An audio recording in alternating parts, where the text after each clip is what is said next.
Hello friends, welcome to my new video. तो दोस्तों, आज मेरे को जीबीएस के पूरे 6 साल कंप्लीट हो चुके हैं।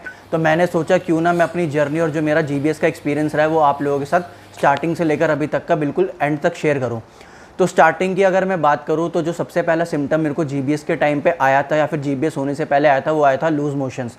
कि मेरे को जो स्टार्टिंग में सबसे पहला सिम्टम था वो लूज़ मोशंस के थे कि मेरे को सडनली बहुत ज़्यादा लूज़ मोशंस होने लग गए थे।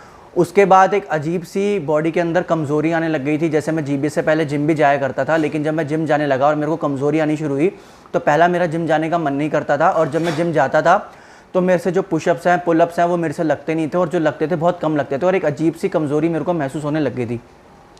धीरे धीरे कमज़ोरी बढ़ती गई। और एक दिन क्या हुआ कि मैं अपने घर का लॉक खोल रहा था तो मेरे हाथों से लॉक नहीं खुला, क्योंकि मेरे जो हाथ हैं वो पैरालाइज हो गए थे और वो ऐसे हो गए थे। तो मेरे से जो चाबी है वो बंद ही नहीं हुई।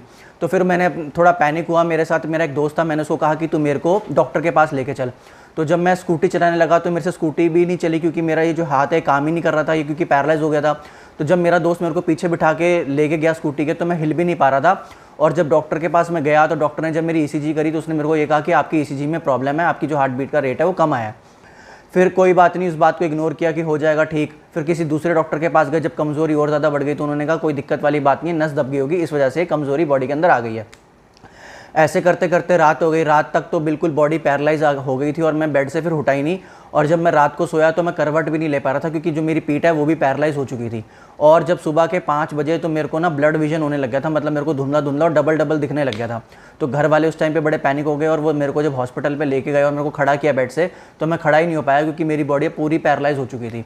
इतने में जब मेरे को गाड़ी में बिठा के हॉस्पिटल तक लेके जा रहे थे तो मेरी रेस्पिरेटरी सिस्टम में भी प्रॉब्लम होने लगी थी। मेरे को सांस लेने में भी तकलीफ होने लगी थी, क्योंकि मेरे को सांस नहीं आ रही थी, क्योंकि जो जीबीएस का जीका वायरस होता है वो मेरे चेस्ट तक पहुंच गया था और अब मैं सांस भी नहीं ले पा रहा था। फिर फटाफट मेरे को एडमिट किया, मेरे ऊपर टेस्ट कंडक्ट किए और फाइनली ये डिटरमाइन हुआ कि मेरे को जीबीएस हो चुका है एंड मेरे को वेंटिलेटर लगाने की नौबत आ चुकी थी। उसके बाद मेरे को हॉस्पिटल में एडमिट किया, मेरे को वेंटिलेटर पर डाला और वेंटिलेटर डालने के बाद 2 हफ्ते तक तो मेरे मुंह के अंदर से पाइप जा रहा था वेंटिलेटर का, लेकिन उसके बाद वेंटिलेटर ज़्यादा टाइम तक रख नहीं सकते, तो उन्होंने फिर मेरी गले में ट्रिकोस्मी करी, जो निशान आप देख रहे हो। और उसके बाद मेरे को 75 डेज़ तक वेंटिलेटर रहा। अब वेंटिलेटर में भी बहुत सारी कॉम्प्लिकेशंस आती हैं, जैसे काफ़ी सारे लोग मुझे कमेंट करते हैं कि वेंटिलेटर पे ये प्रॉब्लम आ रही है, वो प्रॉब्लम आ रही है। तो कुछ ना कुछ कॉम्प्लिकेशंस वेंटिलेटर पे आती ही रहती है और वो आती ही रहेंगी। एक सलाह जो मैं आपको देना चाहूँगा कि ये है कि अगर आपका कोई लव्ड वन वेंटिलेटर पे है ना, तो साइकेट्रिस्ट को ज़रूर बुला लें, क्योंकि साइकेट्रिस्ट का एक एंटी डिप्रेसेंट्स जो पेशेंट है उसको प्रिस्क्राइब करेगा, जिसकी वजह से क्या होगा, जो पेशेंट है ना वो तड़पेगा नहीं और उसका जो माइंडसेट है लेटे लेटे जो डिप्रेशन में आ रहा है वो डिप्रेशन में नहीं आएगा और वो कामली लेटा ही रहेगा और उसको कोई दिक्कत परेशानी ज़्यादा नहीं आएगी अगर आप एक साइकेट्रिस्ट को हायर करोगे और अपने पेशेंट को दिखाओगे साइकेट्रिस्ट के थ्रू। तो 75 डेज़ तक मेरे को वेंटिलेटर रहा। काफ़ी सारी मेरे को कॉम्प्लिकेशंस आई और कॉम्प्लिकेशंस की वजह से काफ़ी तकलीफ़ें हुई, बट समहाउ मैंने उसको सर्वाइव किया और साइकेट्रिस्ट की हेल्प की वजह से थोड़ा मैं काम भी रहने लग गया था एंटी डिप्रेसेंट्स के थ्रू, जिसकी वजह से 75 डेज़ जब मेरे कंप्लीट हुए तो फिर मेरे को वार्ड में शिफ्ट कर दिया। वहाँ पे 15 दिन मेरे को और रखा देखने के लिए कि मैं खुद से सांस ले पा रहा हूँ या नहीं ले पा रहा। और 90 डेज़ जब मेरे को पूरे कंप्लीट हो गए, मतलब जब मेरे को 3 महीने में हॉस्पिटल के अंदर था, जिसमें से 75 डेज़ मतलब कि 2.5 महीने में वेंटिलेटर पर था, 15 दिन में वार्ड में रहा और 90 दिन के बाद मैं अपने घर वापस आया। जब मैं घर वापस आया तो मेरे यहाँ पर क्या कहते हैं ट्रिकोस्मी लगी हुई थी। एक बात मैं और बताना चाहूँगा, जो पेशेंट के आसपास के जो लोग होते हैं वो थोड़े पैनिक हो जाते हैं कि भाई इतने 2 हफ्ते से या 3 हफ्ते से या 4 हफ्ते से या 5 हफ्तों से वेंटिलेटर लगा हुआ, ये हट ही नहीं रहा, ऐसे करेंगे तो ये कभी वेंटिलेटर से निकलेगा ही नहीं, तो वेंटिलेटर पे ही रहेगा। तो क्या करते हैं, जो पेशेंट के साथ जो लोग होते हैं वो थोड़ी जल्दबाजी करते हैं और वेंटिलेटर हटाने के लिए थोड़ी ज़बरदस्ती करते हैं पेशेंट की वजह से, जिसकी वजह से क्या होता है, पेशेंट का जो रेस्पिरेटरी मसल है वो कम्प्लीटली हील नहीं हुआ होता और घर वालों की थोड़े पैनिक या फिर नॉलेज ना होने की वजह से वो ज़बरदस्ती करते हैं या जल्दीबाजी करते हैं कि भाई वेंटिलेटर हटाओ, वेंटिलेटर हटाओ। उस चक्कर में पेशेंट बड़ा तकलीफ में आता है, क्योंकि ये गलती मेरे घर वालों ने भी की थी कि उन्होंने डॉक्टर को ये बोला कि ऐसे तो इसका वेंटिलेटर कभी हटेगा नहीं, इसका वेंटिलेटर हटाओ ताकि खुद से सांस ले पाए। लेकिन मेरा रेस्पिरेटरी मसल तब तक हील नहीं हुआ था और मैं उस टाइम पर बड़ा तड़पा था, क्योंकि मेरी बॉडी रिकवर नहीं करी थी प्रॉपरली और मैं खुद से सांस नहीं ले सकता था, तो मुझे वेंटिलेटर की ज़रूरत थी। तो जब पेशेंट वेंटिलेटर पे होता है ना तो उसमें टाइम लगता है, आपको पेशेंस रखना ही रखना पड़ेगा। आप पैनिक होके ये नहीं सोच सकते कि आज ही हटाओ, क्योंकि अगर आप जल्दीबाजी करोगे तो पेशेंट को बहुत ज़्यादा तकलीफ होगी, जिसकी उसकी रिकवरी और लेट होगी। तो जैसे मैंने अपना बताया कि मैं 75 डेज़ तक वेंटिलेटर पे था, तो आपको पेशेंस रखना पड़ेगा। जब पेशेंट की धीरे धीरे रेस्पिरेटरी सिस्टम जो है इंप्रूव होगा तो वो खुद ब खुद वेंटिलेटर हट जाएगा और वो खुद से सांस लेना लग जाएगा, वो आपको पता लग जाएगा। लेकिन जल्दीबाजी करोगे तो उसमें पेशेंट को बहुत ज़्यादा दिक्कत हो जाएगी। तो जब मैं 3 महीने बाद घर आया तो मेरे ट्रिकोस्मी लगी हुई थी। ट्रिकोस्मी मेरे घर आने के बाद 1 महीने तक और लगी रही। फिर उसके बाद मैं ENT डॉक्टर के पास गया। ENT का डॉक्टर का मतलब है ईयर नोज थ्रोट का जो एक्सपर्ट होता है, उन डॉक्टर के पास गया। उन्होंने मेरी जो ट्रिकोस्मी है वो रिमूव करी और 4 महीने के बाद मेरी आवाज़ आई और फिर से मैंने बोलना स्टार्ट किया। धीरे धीरे आवाज़ पहले ख़राब सी थी, पर धीरे धीरे वो रिकवर हो गई और वो प्रॉपरली नॉर्मल आवाज़ हो गई। तो 4 महीने बाद मेरी आवाज़ आई। उसके बाद मेरी फिजियोथेरेपी स्टार्ट हुई। जब मेरी स्टार्टिंग में फिजियोथेरेपी होने लगी तो मेरे को बहुत ज़्यादा पेन होता था, मेरी आंखों में से आंसू भी आ जाते थे क्योंकि इतना पेनफुल होता था वो फिजियोथेरेपी का सेशन। और घर पे ही होम विजिट के लिए फिजियोथेरेपिस्ट को बुलाते थे क्योंकि मैं तो खड़ा हो नहीं सकता था। तो स्टार्टिंग में वो खड़ा करवाते थे, फिर वो मेरे को एक्सरसाइज करवाते थे बेड पे लेटे लेटे, फिर वो थोड़ा चलवाते थे, फिर वो कुर्सी पे बैठाते थे, उठाते थे, सीढ़ियाँ चढ़वाते थे। धीरे धीरे मेरे अंदर थोड़ी पावर आई। 2-3-4 महीने बाद जब घर पे फिजियोथेरेपी आई, फिर मैंने खुद से चलना शुरू किया। उसके बाद मेरी 6-7 महीने जब पूरे फिजियोथेरेपी के हो गए तो फिर मैंने खुद से घर से बाहर निकलना शुरू किया, पार्क में जाना शुरू किया। पार्क में जो जिम होता है उसमें थोड़ी बहुत एक्सरसाइज की जो मशीन होती है वो करनी शुरू करी। उसके बाद जब सिचुएशन थोड़ी और बेटर हुई तो मैं फिजियोथेरेपी सेंटर खुद से जाने लगा, वहाँ पे एक्सरसाइज करने लगा। और फिर जब मेरे को पूरे 11 महीने हो गए थे घर पे आने के, 11 महीने बाद फिर मैंने जिम ज्वाइन करा। जिम ज्वाइन करने के बाद मैंने एक्सरसाइज वगैरह खुद से शुरू करी और फिर फिजियोथेरेपी छोड़ दी। आप चाहो तो एक्सरसाइज को कंटिन्यू कर सकते हो। फिजियोथेरेपी अगर आप लंबे टाइम तक भी करोगे तो उसके कोई डिसएडवांटेजेस नहीं है, बल्कि बेनिफिट ही है। आपकी बॉडी ज़्यादा फिटर और अच्छा महसूस करेगी अगर आप फिजियोथेरेपी और एक्सरसाइज दोनों कंटिन्यू करते हो तो। और साथ के साथ मेरी जो डाइट थी वो भी काफ़ी अच्छी चल रही थी उस टाइम पे। प्रोटीन डाइट, जैसे कुछ लोग मेरे से पूछते हैं कि डाइट में क्या लें, तो डाइट में आप पनीर, अंडे, दूध, दही, अगर आप नॉन वेज हो तो फिश, चिकन, ये सब आप डाइट में ले सकते हो। और इसमें मेडिसिन का बहुत बड़ा रोल होता है क्योंकि GBS में क्या होता है, जो आपकी नसें होती हैं ना वो ख़त्म हो जाती हैं, तो उसमें जो विटामिन और मिनरल्स और जो आपकी कैल्शियम की दवाइयाँ होती है, जो नसों की दवाइयाँ होती हैं, वो लेनी बहुत ज़रूरी है, जिससे कि जो इंटरनल बॉडी जो ख़राब हुई है वो इंटरनली हील हो। और जब नसें ठीक होंगी तो आपके अंदर ऑटोमेटिकली पावर अपने आप ही आएगी। तो दवाइयाँ आपको लेनी है ज़्यादा से ज़्यादा। अगर आप, काफ़ी लोग पूछते हैं कि कब तक दवाई लेनी चाहिए, तो 1 से 1.5 साल 2 साल आपको कम से कम रेगुलरली दवाइयाँ लेनी चाहिए, जिससे कि बॉडी आपकी इंटरनली हील होगी। और जब इंटरनली बॉडी हील होगी तो आपकी जो बॉडी की जो आपके अंदर फैटीग और थकावट और कमज़ोरी है वो धीरे धीरे अपने आप ही दूर हो जाएगी, अगर आप प्रॉपर तरीके से मेडिसिन, विटामिन, मिनरल्स और एंटीऑक्सीडेंट्स अपने लेते हो तो इसका लेने का बहुत बड़ा एडवांटेज है, क्योंकि बॉडी उसकी वजह से इंटरनली हील होगी तो आपकी रिकवरी जल्दी अच्छी होगी। कुछ सवाल जो मेरे को लोग रेगुलरली बेसिस पे पूछते रहते हैं कि भाई GBS में रिकवरी में कितना टाइम लगता है।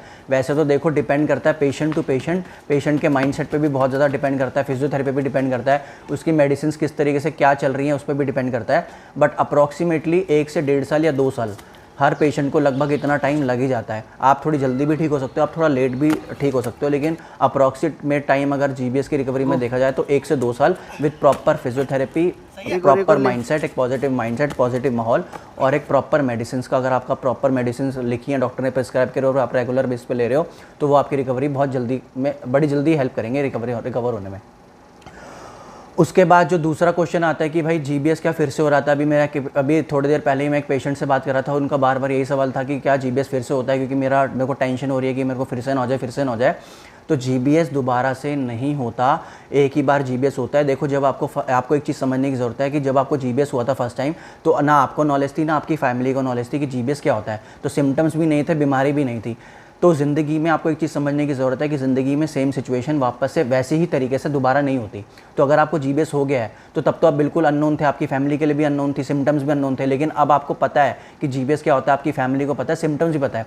तो वो वाली जो सिचुएशन फर्स्ट टाइम आई थी ना, वो सेकेंड टाइम नहीं भी आ सकती। अगर GBS दोबारा हो भी गया ना तो उस तरीके से प्रॉब्लम नहीं आएगी जिस तरीके से आपको फर्स्ट टाइम आई थी, क्योंकि मैंने जैसे कि समझाया कि ज़िंदगी में सेम सिचुएशन उसी तरीके से वापस से नहीं होती। अब आप समझदार हो गए, आपको नॉलेज आ गई है, पहले आपको नॉलेज नहीं थी, इसलिए आप फंस गए, इसलिए आप बीमारी से इसलिए वो बीमारी आपको हो गई, पर आपको अब नॉलेज है।